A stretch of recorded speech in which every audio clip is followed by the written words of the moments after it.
ఇంట్లో దోమలు, బొద్దింకలు బెడద వేధిస్తుందా? రసాయనాలు ఉన్న స్ప్రేలు వాడడం కంటే మన ఇంట్లో దొరికే కర్పూరంతో వీటికి చెక్ పెట్టవచ్చు. ఆరోగ్యానికే కాకుండా ఇంటి నిర్వహణలోనూ కర్పూరం చేసే మేలు గురించి తెలుసుకుంటే మీరు ఆశ్చర్యపోతారు. మనకు కర్పూరం అంటే పూజా గదిలో వెలిగించే హారతే గుర్తొస్తుంది. కానీ కర్పూరం కేవలం భక్తికి మాత్రమే కాదు, ఇంటి నిర్వహణలో కూడా అద్భుతంగా పనిచేస్తుంది.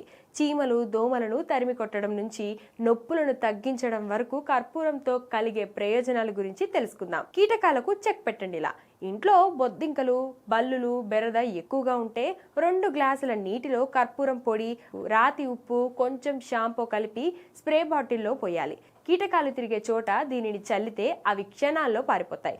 ఇల్లు తుడిచే నీటిలో ఈ మిశ్రమం కలిపితే గది సువాసనగా ఉండడమే కాకుండా క్రిములేవి రావు. చీమలు, దోమలు నిర్వహణ. చక్కెర, బెల్లం డబ్బాలకు చీమలు పడుతుంటే నీటిలో కర్పూరం పొడి కలిపి ఆ నీటితో డబ్బాలను తుడిచేస్తే చీమలు రావు. ఇక దోమల విషయానికి వస్తే ఆవాల పొడి, కర్పూరం పొడి, దాల్చిన చెక్క ముక్కలు నూనెలో వేసి దీపం వెలిగిస్తే దోమలు దరిచేరవు. అల్మారాల్లో తేమ పోవాలంటే వర్షాకాలంలో బట్టలు, పుస్తకాలు అరల్లో తేమ చేరి చెడు వాసన వస్తుంటుంది. అలాంటప్పుడు ఒక చిన్న గిన్నెలో కర్పూరం పొడి, బియ్యం కలిపి ఉంచితే అది తేమను పీల్చుకుంటుంది. కర్పూరం బిళ్ళలను చిన్న చిన్న ముక్కలుగా చేసి బట్టల మధ్యలో ఉంచితే కీటకాలు దరిచేరవు. కర్పూరం త్వరగా ఆవిరైపోకుండా ఉండాలంటే ఆ డబ్బాలో కొన్ని మిరియాలు వేయాలి.